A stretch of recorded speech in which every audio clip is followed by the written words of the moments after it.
In this video, we're going to talk about Target, ticker symbol TGT. Uh, over the course of 1 year, down 21%. Year to date, down 16.6%. We're going to hop over and take a look at the earnings report, the 8K. And I highlighted a couple key points I saw in the earnings report. Second quarter comparable sales declined 5.4%. Given recent sale trends, the company lowered its full year sales and profit expectations to mid-single digit decline for the remainder of the year. Um, the CEO said, "We continue to take cautious approach to planning our business and have therefore adjusted our financial guidance in anticipation of continued near-term challenges on the top line." Second quarter operating income of 1.2 billion was 273% higher than last year, driven by higher gross margin rate. The company paid dividends of 500 million in the second quarter, and they apparently increased their dividends, must have been last quarter or a couple quarters ago, by 20%, increased per share. So if you're a dividend investor, that you always like to see a 20% increase to your payout. Company did not buy any shares, and they currently are approved for $9.7 billion repurchase program. The company currently only doing a 13.7% return on invested capital compared to 18.4%, 12 months ago through the second quarter of 22. So decrease in the return on invested capital, that's not good. And my rule is 15% or more for a return on invested capital. However, they're still sitting right there. $24.7 billion in total revs, down 4.9% year over year. Here's where that 173 or 273% starts coming into play. So their cost of sales is last year 20 billion, this year, or sorry, well, yeah, this year 17.8 billion. And we did substantially less, like even though 24.7, it's still a 12% decline, which is good. You want to see a decline on cost of sales. So you did 5% less revenue, but you did 11.6 less in cost of sales. So that's a big part, especially in such a low margin business like this. They only brought down 4.8% to their operating income from their top line there. Um, so right here you can see because of that, they only made $321 million last year, and now same time this year they made $1.2 billion. So that's where you get to 273%, operating income increase. Now that's a one-time thing probably. Next year if they bring this up, they're not going to increase it by 273%. It's just going to be that anomaly in the balance sheet and in the financials overall.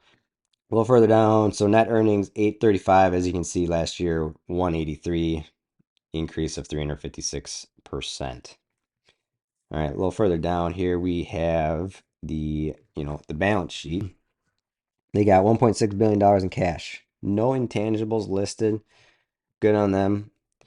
Uh, Total assets $53 billion. Short-term debt 19.3 billion. Long-term debt 22 billion for a total debt amount of $41.3 billion. A little further down we have the cash flows. They did this year in the last 6 months $3.4 billion into operating activities, which they also had $2.8 billion in capital expenditures, which gives them in the last 6 months $573 million of free cash flow annualized. You're looking at 1.2-ish billion of free cash flow. Last year, as you can see, right when that earnings came out, this is what happened. Their free cash flow turned negative, not by a little bit, but by almost $2.6 billion right here. So when we'll take a peek at the stock chart, you'll see that they had their earnings come out and the stock dropped like I don't remember, maybe $60. It was a lot. It was a big drop, big drop. A little further down here, their financing activities. So they paid back 72 billion or $1 million in long-term debt and paid out just shy of $1 billion in dividends. So we come down a little bit further here. So their total cash for financing activities was 1.18 billion dollars. Like 573 million minus 1189 gives them a negative $612 decrease to their cash. So they started this year basically at 2.2 billion. Now they're down to 1.6 billion because they had to borrow money from their cash to pay out their dividends. And that, you know, that is a bit of a no-no in my book. If you can't pay out your dividends with earned income, you have to borrow from your bank account basically. You know, I wouldn't want to do that. I don't want to borrow from my bank account to pay out investors, but you know, that's what happened. And last year you can see they had $5.9 billion of cash and then just burned through almost all of it just last year. They went from 5.9 down to 1.1 billion dollars in 6 months. That's another big reason why that stock, why Target dropped so much. But if they can turn this around and start growing their cash, start having enough, operating enough cash flow to pay out um their dividends, then they'll start turning things around. The stock will start heading higher. So we'll start here at the Peter Lynch valuation, ticker TGT, return on invested capital 11.7% today. We have a dividend yield 3.47%. Down here, our average 3-year growth rate on the EPS is 19.58. Revenue growth, only 1%. Those come up into here and gives us a Peter Lynch result of 1.32, which actually puts this relatively fairly valued, almost on the higher end of closer to undervalued. Peter Lynch fair value price of $143 a share. Over here, we have our multiples. We have Dollar General, Dollar Tree, Walmart, and I'm not sure what that one is, but BJ we'll call it.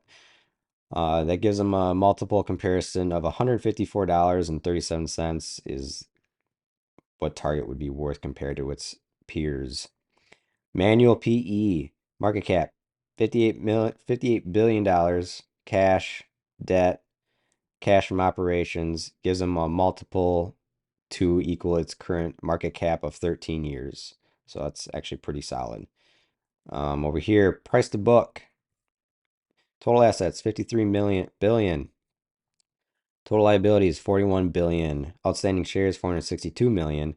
Price to book, 4.88. 5-year average, 5. So again, another undervalued valuation method there too.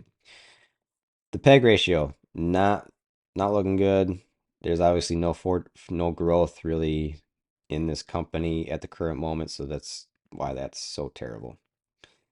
Over here on Graham's valuation, based because this is a stable, more mature company, I gave it a 2. Corporate bonds, 4.93, gives them intrinsic value of 3.1 or $310. Weighted average cost of capital, got all of our numbers plugged in here, gives us a 5.86. Auto populates over here. Perpetual growth rate 2.5. Free cash flow growth of only 2%. Now, everything else is, analysts are predicting this to be negative. The average growth rate is also negative. So I'm 2% is being generous at this point. It's just to try and make this calculator work better because right now we're showing a negative number. But let's take a peek at what their free cash flow has done in the past 5-6 years here. So was 4.4, down to 2.4, up to 4, up to almost 8, down to 5, down to negative. Last year, remember we just looked at that. It was negative last year, so they came out at negative 1.5 billion on free cash flow last year. But kind of all over the place. It's not consistent. So anyway, keep moving on. So we have a discounted cash flow price per share of $178.34. So over here we have Rule 72, current EPS 729. Our lowest EPS growth rate was 18.27. Put 18.27 in over here. 18.27 goes into 72, 3.94 times. 3.94 goes into 10 years, 2.5 times. So we come over here, we go to 2, and It's between 2 and 3 here. So what I did is I picked 35. It's a little on the lower end than the higher end, but that still gives us a fair value of $342 and 30% margin of safety of $239. So we have our summary here. We have all of our numbers plugged in over here, even with this DCF negative, which I'm going to leave in because this still puts us at an average price of $159 and a purchase price of about $111 with a 30% margin of safety there. So if we take this out, what's that do? So that puts us at, if you wanted to take that out, then that's the number. It would be 243, purchase price of $170. But I'm not going to do that for myself. I'm going to do that. I like to be conservative. So the good that I saw, very close to a 30% margin of safety in the buy range. As we can see right here, we're only $15 away, and we might have a shot at actually seeing that based on the stock chart, but we'll get over that in a second. Appears to be under fairly valued. The CEO claims they are making adjustments within the company to combat the lesser demand in the near term. So hopefully that does something good for them. And then that can kind of turn their financials around a little bit and make this company more attractive. The bad, they used some of its cash to pay out their dividends, which we just went over. The overall decline in the business activity, but nothing to be concerned about, especially knowing the current economic state. The fear of the recession is still, it's still in most people's heads, and they decide to just read the headlines instead of opening up the report to understand where recession truly is. And most people, most analysts are expecting that soft landing that the Fed originally said, which I think they're getting lucky with. But anyway, so let's hop over to stock chart.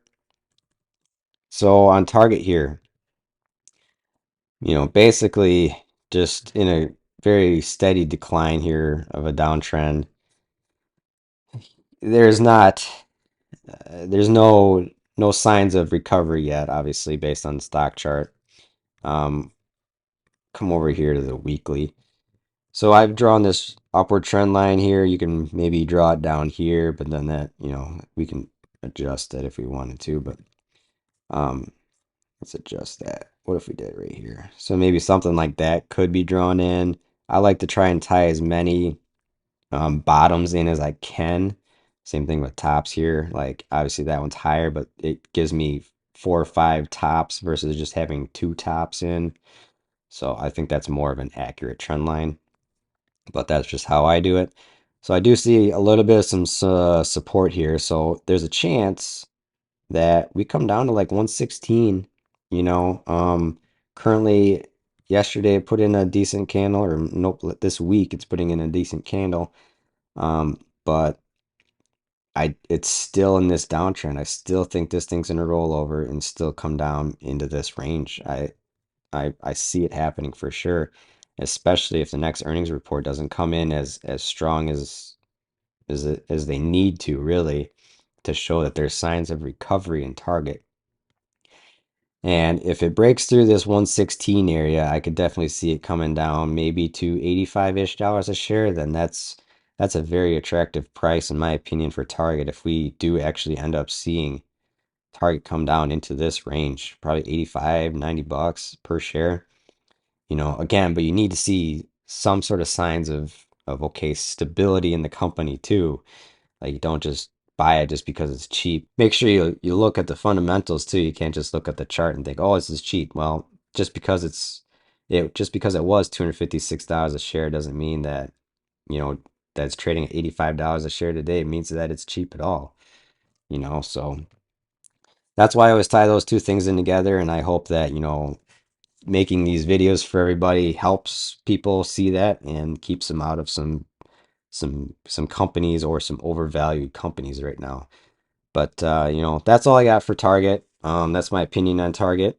So I mean, let me know down below what you guys think of Target. Maybe your buy range on Target as well. And if you found value in this video, please like and subscribe. And we'll be back tomorrow with another stock valuation.